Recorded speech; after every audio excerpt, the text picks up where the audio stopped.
Mr. Paul here, and I'm a nutrition educator from the Food Trust, and I'm here to teach you our second lesson of the year. Today we're going to be talking about snacks. Yes, that's right, snacks. You may be thinking, snacks? Snacks aren't healthy foods. That is why I'm here. We are going to be talking about which ones are great to eat and which ones are not so great to eat. Snacks are a great way to fuel our bodies throughout the day. And when I say fuel, I mean provide calories. Now, calories gives us energy each day, and our body needs these calories to be able to function every single day. Especially as students, we're using our brains, and we have to think, and we have to do math problems and science projects and read. We have to use a lot of brain power each day, and it's great that we have these snacks throughout the day to help us fuel our brains and to make us healthy each day in school. Snacks get a bad rep though, because they tend to be high in fat, salt, and sugar. Remember the word sulfas that we learned last year? Solid fats and added sugars? Well, those are things that you may find in a lot of snacks that we eat. We're going to talk a little bit more about sulfas later in the school year. But today we're going to talk about those snacks and healthy snacks that may not have as much salt, sugar, or fat, but have a ton of nutrients that can help us be healthy throughout the day. When we choose these foods, such as snacks that are high in calories, but they're low in nutrients, that can be bad for our bodies. We want to make sure that our bodies are full of these nutrients. Remember in our last lesson when we talked about the importance of nutrients? Nutrients such as carbohydrates, protein, fat, vitamins, minerals, and even water help our bodies stay healthy. Can you think of any healthy snacks or unhealthy snacks that you may eat throughout the day in your own homes? I know sometimes I tend to eat not the healthiest snack at home, but I try to incorporate a lot of snacks that are full of nutrients and maybe low in calories to help me throughout the day so I can be productive and healthy. We're going to be talking about some healthy snacks today and how we can find those healthy snacks from different food groups that we see on MyPlate. Now, before we get started on our MyPlate healthy snack adventure, we're going to have a quick review of MyPlate.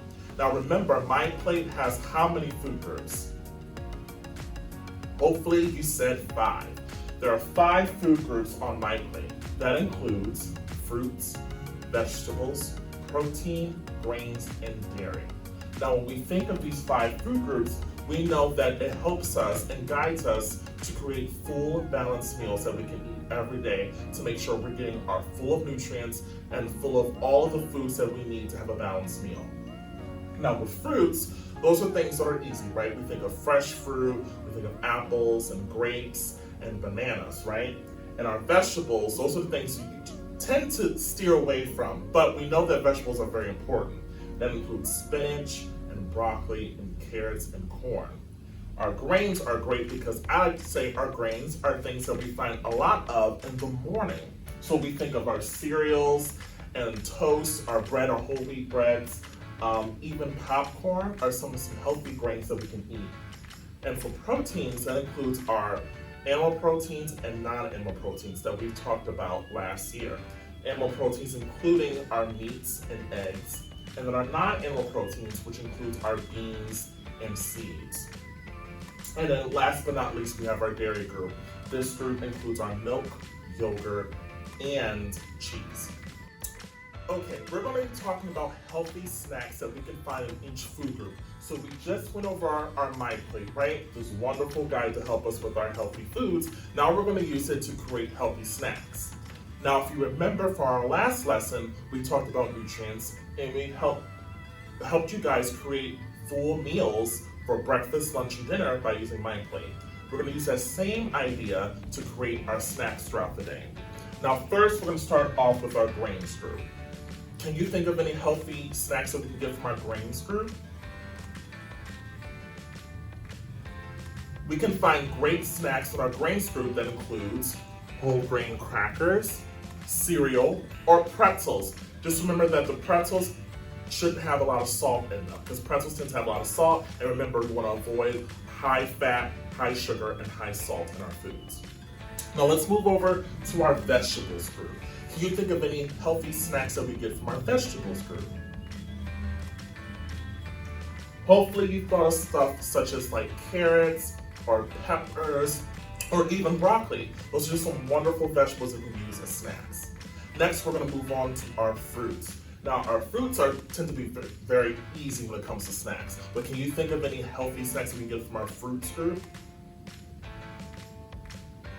Hopefully you thought of things such as fresh fruit like an apple or a banana. I have a wonderful apple and banana here. Or you can use berries, wonderful cup of berries.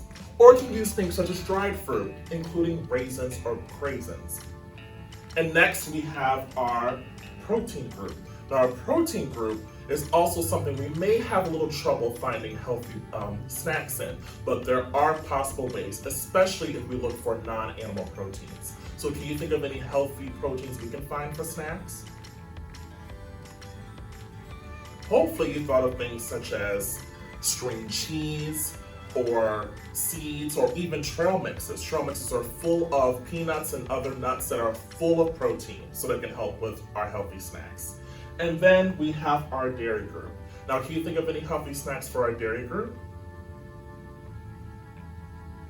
Hopefully you thought of things such as like string cheese once again, or even low-fat yogurt, or even a smoothie are wonderful ways you can incorporate these food groups in snacks and make sure you have good, healthy snacks throughout the day.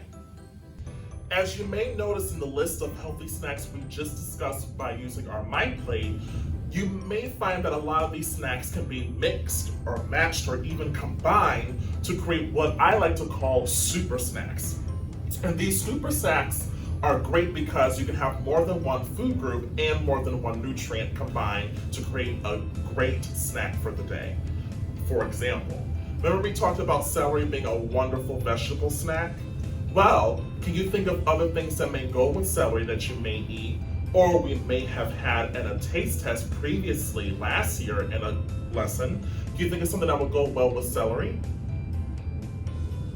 Hopefully you said something like peanut butter or any other nut butters. Those are wonderful additions to celery. And if we eat celery and peanut butter or celery and almond butter, we create a super snack because we have celery, which comes from our vegetables group and gives us a lot of vitamins, right?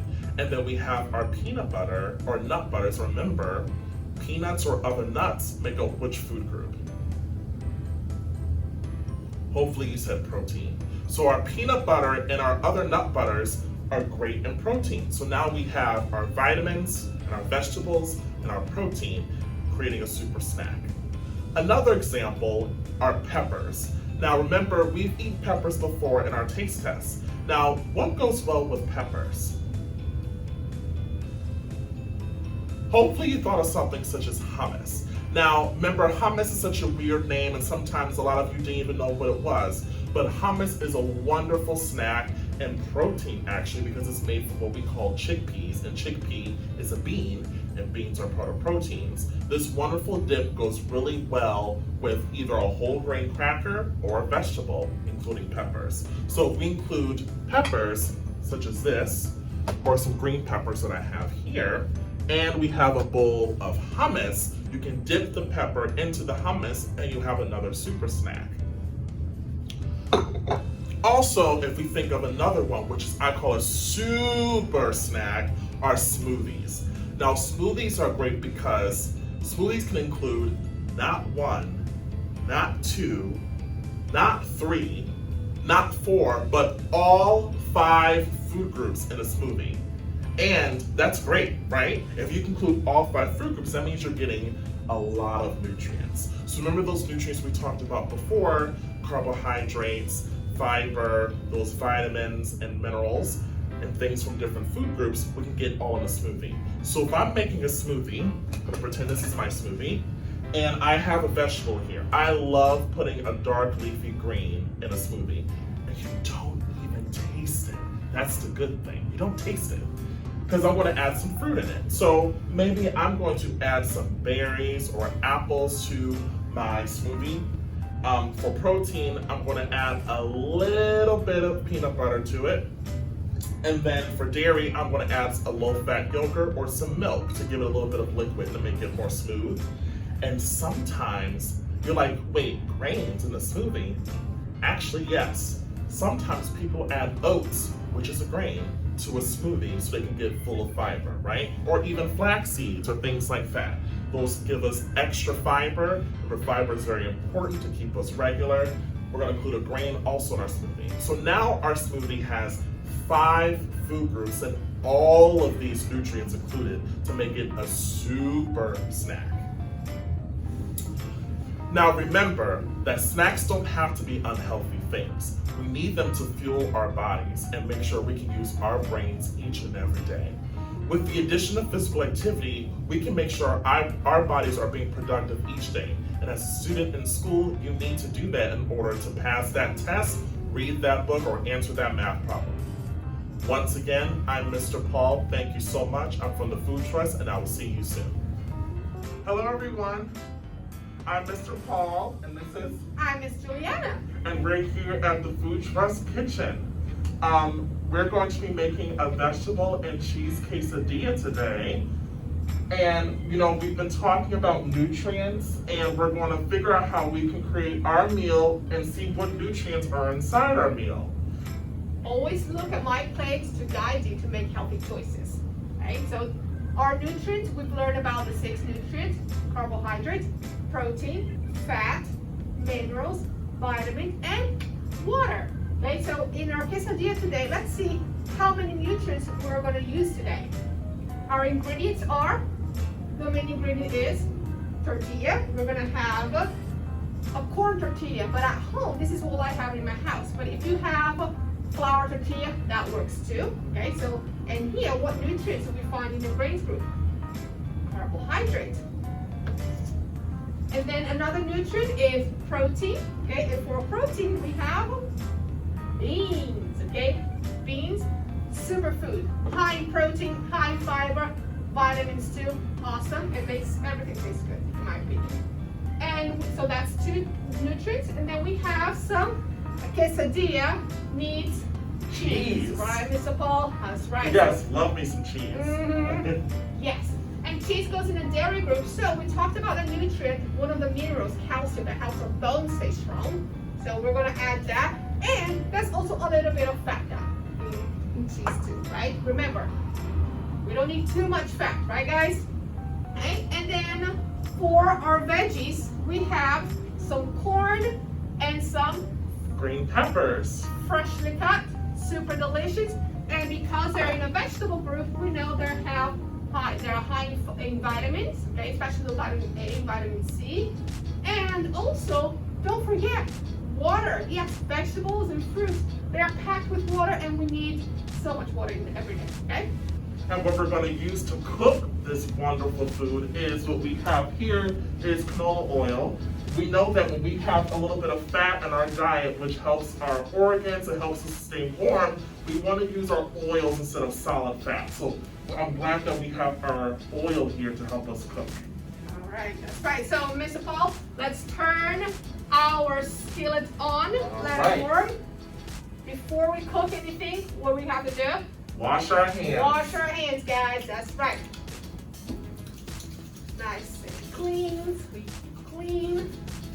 Very good. Between the fingers. Mm-hmm. All good. All right. So once your skillet or your frying pan at home, make sure you do this with an adult. Okay, if it's okay, do this with an adult. Once it's nice and hot, we're gonna add a little bit of our healthy fat. Just a little bit, guys, not too much. Just a tiny little bit. I can use the cap to measure too. Just this, and then that's it. That's all we need. We can use a spatula just to spread around. This is gonna help not the tortilla not to stick into the skillet, okay, or into your pan, okay? Also, it's a great way if you want to, let's say, cook your vegetables or saute your vegetables beforehand. It's a wonderful way to add a little bit of oil to your pan or skillet and cook your vegetables too. Great tip. That's right. Okay, so you ready to cook? Guys, this is the easiest recipe ever. All you gotta do is just put your tortilla in it and then just add your ingredients. And remember, this is like what I had at home. You can use other things too in your house. If you don't have peppers, that's okay. You have onions, you have mushrooms, you have tomato, that's totally fine, okay? So now Miss Juliana has our corn tortilla that she's gonna place onto the skillet. Here, I'm just gonna let this brown just a little bit. It's gonna be a little crunchy, a little delicious. And you can hear a little sizzle, which is a great sound. You know that you're ready to start cooking. Yep. And then what should we start first? Do cheese first? We always start with cheese first. Cheese first. All right, and that cheese is gonna melt, guys. Oh, it's gonna be so delicious. Remember, we don't need that much. It's a small tortilla. You might have a bigger tortilla at home, you know, those flour tortillas that can be a little bit bigger. Make sure you're choosing whole wheat tortilla, okay, if you're gonna go with a flour tortilla. And remember, what nutrient do we get from our cheese, which is part of the dairy group? Hopefully you said calcium. We're getting calcium to help with our bones. And what should we do next, Miss Juliana? I don't know. Paul, Mr. Paul, should we do beans? Let's do a bean. All right. Let's get some protein in there. Yeah, some protein for healthy, strong muscles right here. Oh, guys, I don't know if you can hear this, but I can hear the sizzling already. Oh, it sounds great. I'm getting hungry. All right, Mr. Paul, do you want to do the... Let's do the corn. Just a little bit of corn here. Part of our vegetable group here. I think there's nothing better than a combination of beans and corn together. Absolutely. So good, so refreshing. And then we add a little bit of pepper. Well, pepper, let's add some peppers. There you go. Just, you know, if you love peppers, go ahead and put a bunch of them. If you like just a little bit, just put 1 or 2 slices. That's totally fine. Okay. All right. So we're gonna let this cook just a little bit. Let everything melt and settle. And then we're just gonna take with a spatula, put on a plate, hold it, and We have our healthy snack and quesadilla. yeah, and we're gonna eat it. Now we have our quesadillas. They're all done here. Look at that. Looks yummy. So delicious. Are we ready to take a bite? Let's ready to take a bite. All right. Here we Ooh, go. it's so pretty stuffed. Mmm. So good. So good.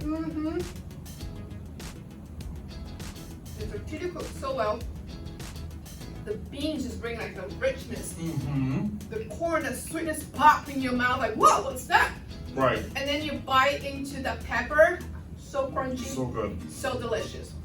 So Now, let's talk about how we can add different things to our quesadilla. yes, because you know the best recipes, guys, is the one that you make it yourself. Okay, this is just like an idea, but hey, you can write your own story for your book, right? So for the protein, we added beans. What other proteins can you add? Maybe yes, chicken. Great. Add some chicken in there. That's so awesome. We added a little bit of fat, right, from the cheese, and then a little bit from the oil. But what are other healthy fats that you can add to your quesadilla? Maybe an avocado. Avocado. Oh, can you imagine avocado in here? Oh. Avocado makes Love everything avocado. delicious. Yeah. And like we talked about before, like our vegetables, I had in my house canned corn and peppers. If you have other vegetables, feel free to put them too. Okay, you can add mushrooms, tomatoes. So many So vegetables. many vegetables. Whatever you have in your house. You can also, if you wanna, yes, go ahead and add some fruits too. Maybe adding some pineapple just for some sweetness. You can also make a dessert-like quesadilla, add a little bit of peanut butter or a nut butter, and then add some sliced apple or some grapes on a tortilla. Yes. And then here you have it. You have a very healthy dessert snack. Perfect. I love that. So guys, get cooking, choose your ingredients, use my plate as your guide. Thank you so much for joining us. See you next time.